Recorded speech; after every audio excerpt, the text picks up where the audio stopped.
इस प्रकार के षड्यंत्र लगातार कर रहे हैं, इसलिए इनसे सावधान बनने की आवश्यकता है।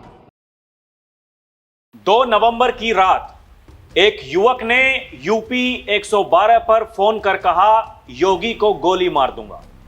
सवाल सिर्फ इतना नहीं है, एक युवक ने यूपी के मुख्यमंत्री योगी आदित्यनाथ को गोली मारने की धमकी दी। सवाल यह है कि आखिर यह बार बार क्यों हो रहा है? क्यों एक चुने हुए मुख्यमंत्री को टारगेट किया जा रहा है? सवाल यह है कि योगी आदित्यनाथ को बार बार धमकियां क्यों मिल रही हैं? कौन है वो लोग जो बार बार यूपी के मुख्यमंत्री को निशाना बना रहे हैं? क्यों बार बार धमकियां, क्यों बार बार टारगेट? क्या योगी की लोकप्रियता किसी को चुभ रही है? क्या उनकी सख्त कानून व्यवस्था से कुछ लोग डरते हैं? क्या कोई मानसिक खेल चल रहा है या फिर कोई बड़ा एजेंडा? दर्शकों नमस्कार, डीएनपी इंडिया में आपका स्वागत है। मैं हूं आपके साथ राहुल चौधरी।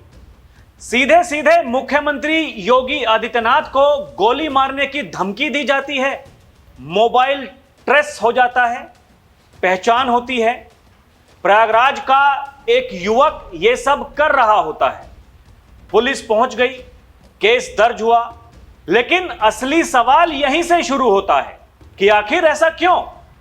इतिहास गवाह है, जो नेता व्यवस्था बदलते हैं, जो भ्रष्टाचार और अराजकता के खिलाफ खड़े होते हैं, उन्हीं को सबसे ज्यादा निशाना बनाया जाता है।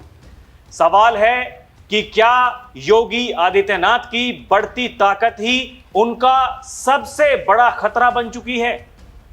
सवाल है कि ये डर की राजनीति है या किसी बड़ी साजिश की पहली सीढ़ी? सवाल यह है कि आखिर ऐसा बार बार क्यों हो रहा है? क्यों एक चुने हुए मुख्यमंत्री को टारगेट किया जा रहा है? क्यों बार बार ऐसे फोन, ऐसे संदेश, ऐसे वीडियो सामने आते रहते हैं? और सबसे बड़ा सवाल कि क्या सच में योगी आदित्यनाथ की जान को खतरा है? क्या उनकी बढ़ती लोकप्रियता किसी को चुभ रही है? क्या कोई संगठित तंत्र है जो उन्हें मानसिक, राजनीतिक और सुरक्षा तौर पर दबाव में लाना चाहता है? 2 नवंबर की रात को वो हुआ जिसकी कोई कल्पना भी नहीं कर सकता था। यूपी 112 की पीआरवी टीम ने चौकी प्रभारी मोहम्मदपुर एसआई सुदर्शन सिंह को सूचना दी कि मनीष दुबे नामक व्यक्ति ने अपने मोबाइल नंबर से फोन कर मुख्यमंत्री को गोली मारने की धमकी दी है। पुलिस ने मोबाइल नंबर की जांच कर आरोपी की पहचान प्रयागराज के सोराम निवासी मनीष दुबे के रूप में की।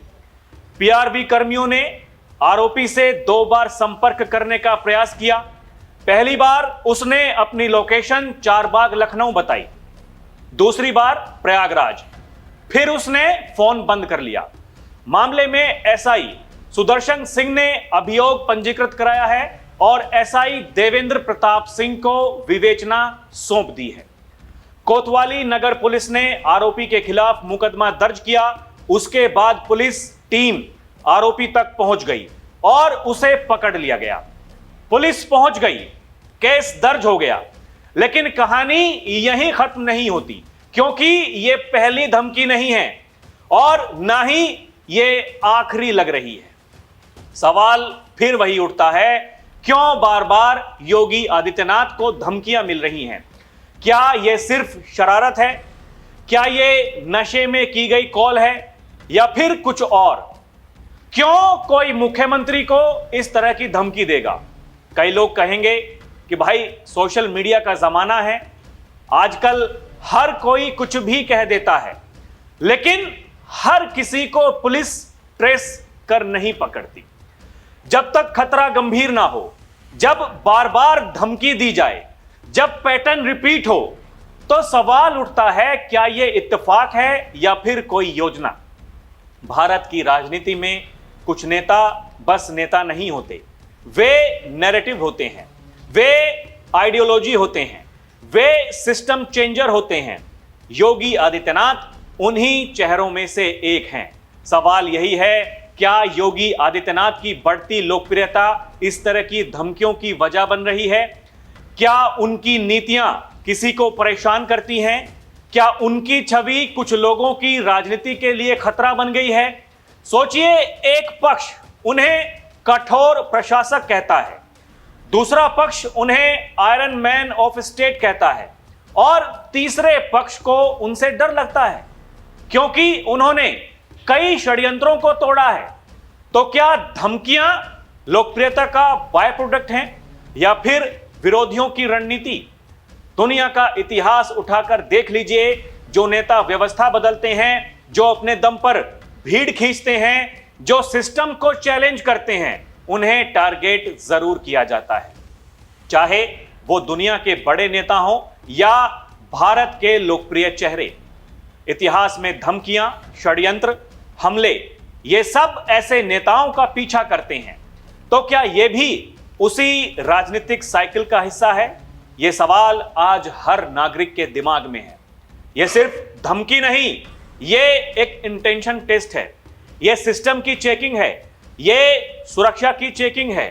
क्योंकि धमकी सीधे मुख्यमंत्री को, वो भी फोन पर, ऐसा कोई यूं ही नहीं कर देता।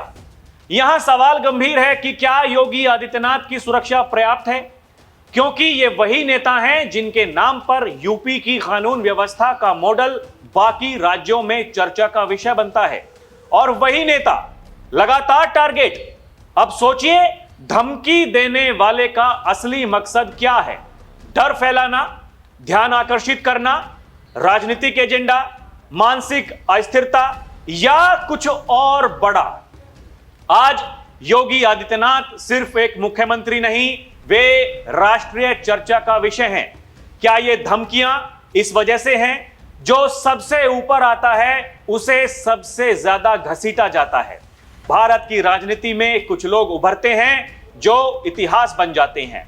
क्या योगी आदित्यनाथ उसी दिशा में जा रहे हैं? क्या इसी वजह से उन्हें डराने की कोशिश हो रही है?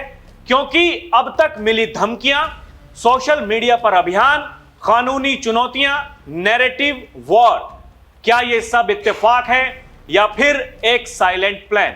यह समाज के लिए बड़ा प्रश्न है। भविष्य क्या संकेत देता है? क्या सुरक्षा और बढ़ेगी? क्या जांच एजेंसियां गहराई में जाएंगी? क्या आने वाले समय में ऐसे मामलों में कड़ी कार्रवाई होगी? क्या ऐसे कॉल के पीछे केवल एक आदमी था या कोई बड़ा नेटवर्क? और सबसे बड़ा सवाल, क्या आने वाले समय में राजनीतिक लोकप्रियता सुरक्षा का कारण बनेगी या खतरा? क्योंकि लोकतंत्र में असहमति है, बहस है, विरोध है, पर धमकी ये सिर्फ नेता को नहीं, ये लोकतंत्र को चैलेंज है। कानूनी व्यवस्था मजबूत होनी चाहिए और सरकार हो या विपक्ष, ऐसे मुद्दों पर आवाज एक होनी चाहिए। दर्शकों, सवाल बहुत हैं और सवालों के जवाब तभी निकलते हैं जब समाज सवाल पूछता है। क्या ऐसी धमकियों का उद्देश्य सिर्फ अफरा तफरी फैलाना होता है या कोई असल साजिश? कई बार मजाक या बेवकूफी की वजह से भी लोग ऐसे काम कर देते हैं, पर कानून के नजरिए से इसको नजरअंदाज करना घातक साबित हो सकता है। इसलिए पुलिस की तेज कार्रवाई और डिजिटल ट्रेसिंग आज की सबसे बड़ी ताकत बन चुकी है। दर्शकों, आपको क्या लगता है? क्या ऐसी धमकियां किसी बड़े प्लान का हिस्सा हो सकती हैं? क्या आपको लगता है कि कुछ लोग योगी आदित्यनाथ को टारगेट कर रहे हैं? क्या उनकी सुरक्षा व्यवस्था और मजबूत होनी चाहिए? क्या नेता लोकप्रियता बढ़ने के साथ साथ उनके ऊपर खतरा भी बढ़ जाता है? दर्शकों, आपकी राय क्या है? आप हमें कमेंट करके जरूर बताएं। अभी के लिए इतना ही। आप देखते रहें डीएनपी इंडिया, हर खबर भरोसे के साथ। नमस्कार, जय हिंद।